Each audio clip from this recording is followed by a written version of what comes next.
muslimat, jamaah sholat isya, jamaah sholat tarawih, dan jamaah sholat witir yang berbahagia. Alhamdulillah, karena pada malam yang ke-7 dari kehadiran bulan suci Ramadan, kita masih dalam kondisi yang prima, sehat walafiat. Mudah-mudahan kehadiran kita malam ini tetap seperti ini dipertahankan sampai malam Lebaran. Karena biasanya kalau sudah lewat 15, di masjid-masjid yang lain biasa sudah mulai sepi-sepi. Padahal ditunggu 10 yang terakhir dari bulan suci Ramadan adalah saat-saat menunggu turunnya Lailatul Qadri, saat-saatnya semua umat Islam bisa i'tikaf di masjid, terutama di Masjid Al-Irsyad. Pada malam ini judulnya ceramah Tarwih adalah memakmurkan masjid, sama tadi yang dikatakan oleh protokol. Jadi masjid itu pengertiannya masjid dari segi bahasa, yaitu bahasa Arab.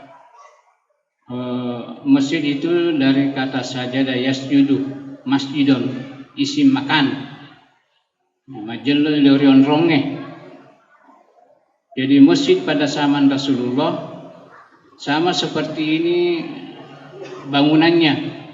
Artinya masjid itu dibangun, dibentengi kanan kiri, utara selatan, timur, supaya tidak dilewati binatang yang bisa membawa najis. Nah, dibentuklah masjid seperti ini. Salah satu fungsinya masjid untuk menghimpun umat Islam dari suatu lingkungan untuk berjamaah 5 kali sehari semalam. Karena dipahami bahwa naya sempaja berjamaah melebihi naya sempaja matungkei nasabah 20 itu pamaletna daripada masa panjang lagi daripada salah sendiri hanya 1. Jadi kalau berjamaah 27 kali nilainya. Kalau 20 itu masih sempaja napa pada apalana nilai berjamaah. Itulah fungsi masjid. Tapi tidak selamanya semua umat Islam datang berjamaah karena kondisi dan pekerjaan sibuknya masing-masing. Oleh karena itu dilakukan lagi sekali sepekan, sekali 7 hari, yaitu hari Jumat. Itu sudah menjadi kewajiban fardu ain. Sinina masalang kay kusadina masigihe wajib lama berjamaah majuma. Dina wadina tatang, dina pada berjamaah sesuai ikalimesi sesiwani. Wajib. Jadi walaupun tidak hadir 5 kali sehari semalam, tapi Jumatnya itu wajib, tidak boleh tidak. Kalau sudah 3 kali Jumat tidak sholat Jumat, tidak ada unsurnya, Nabi mengatakan man taraka salasa Juma'in mutawaliyatin. Ini tetang ini dia sampai Jumat ikatelu syuraulah taba Allahu kalbah, distempel niatinna, dicok niatinna. Ya, kalau distempel niatie berarti mapatan niatie. Sebab dena itu bersigi dena dapat kita atinna. Nah, hadirin sekalian, oleh karena itu ya kita hati-hati kaitannya dengan salat berjamaah di hari Jumat. Kemudian selanjutnya hari Jumat ini hanya bagi laki-laki. Kemudian 2 kali setahun lagi disuruh berkumpul, yaitu Idul Fitri dan Idul Adha.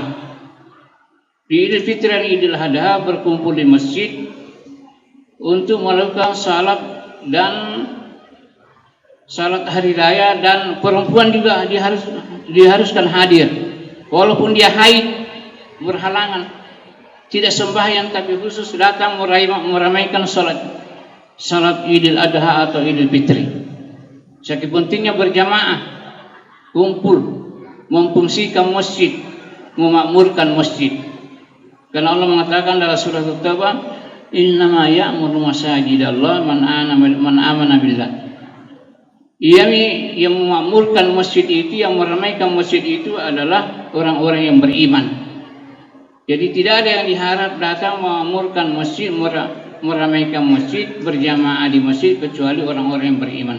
Oleh karena itulah Nabi mengatakan, idza ta'ada rajulul masjidah, apabila seseorang sudah membiasakan ke masjid, fashhadu lahu bil iman, saksikanlah bahwa itu orang beriman.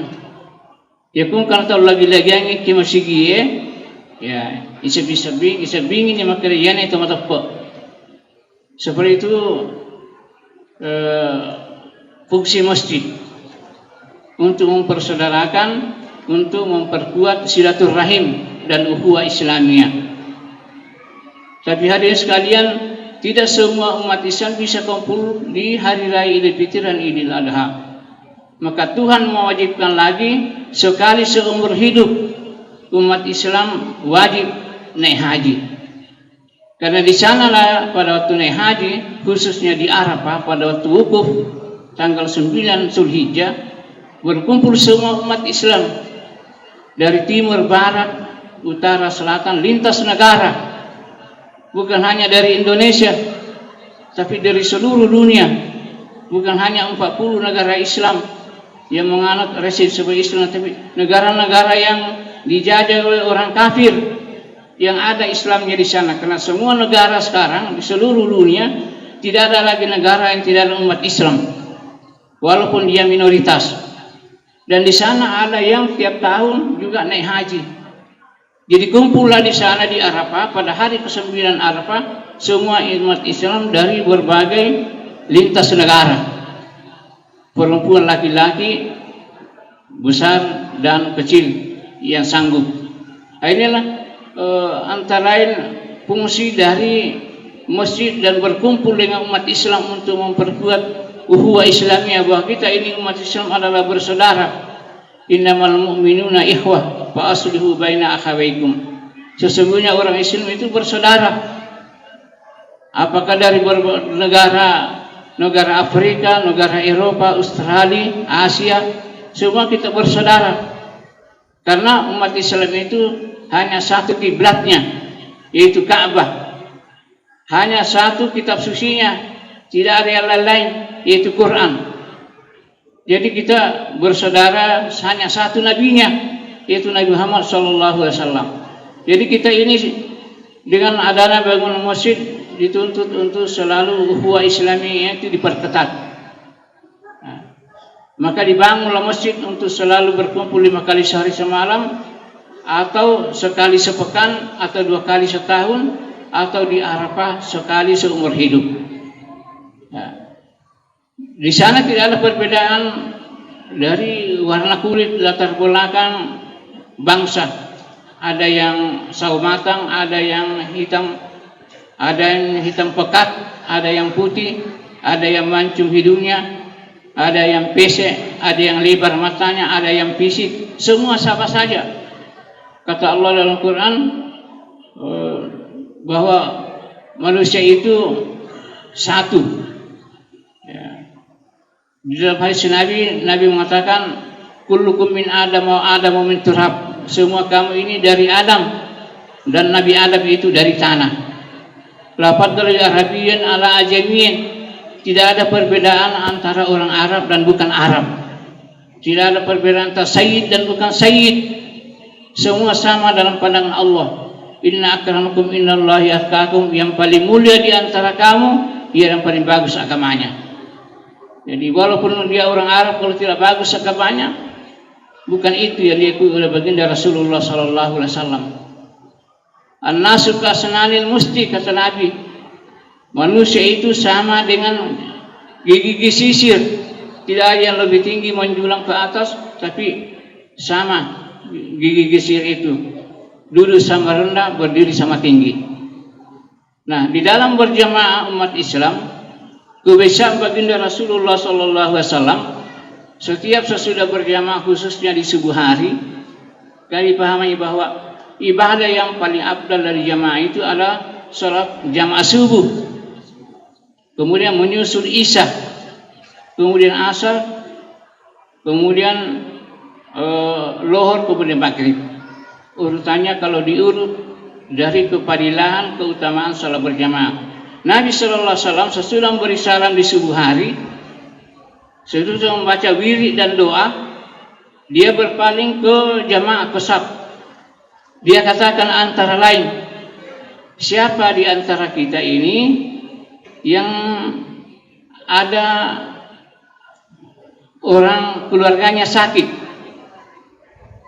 Kalau tidak ada, ya Nabi bertanya lagi, siapa di antara kita yang ada mimpinya tadi malam? Kalau mimpi baik ceritakan ke saya supaya saya takwilkan, saya tafsirkan. Kalau mimpi jahat jangan.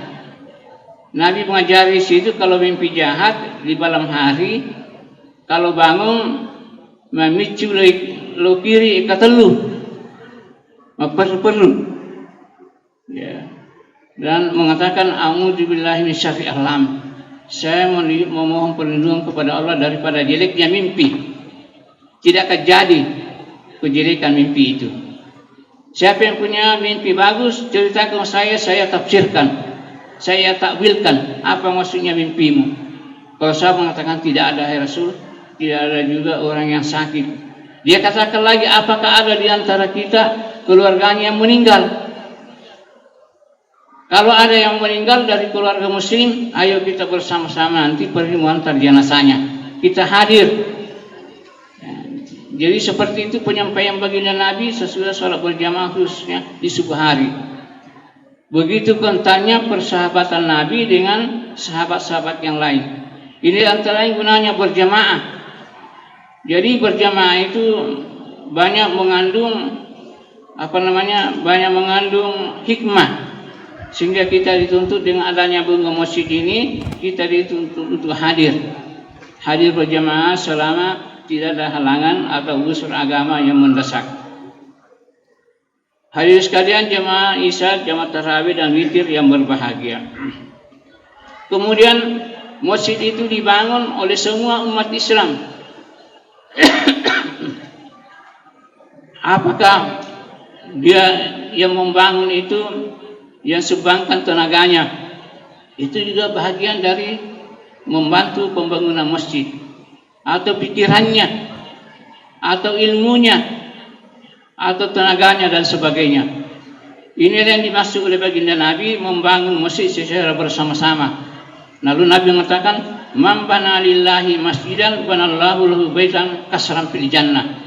Barang siapa yang membangun masjid, ya, kita semua ini,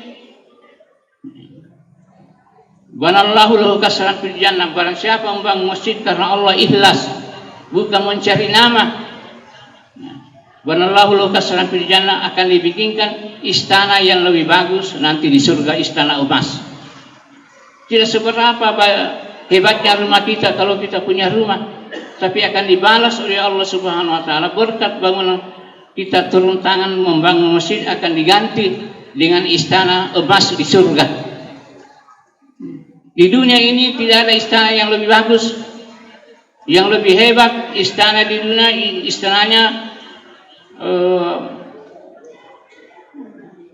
Perdana Presiden Brunei Darussalam.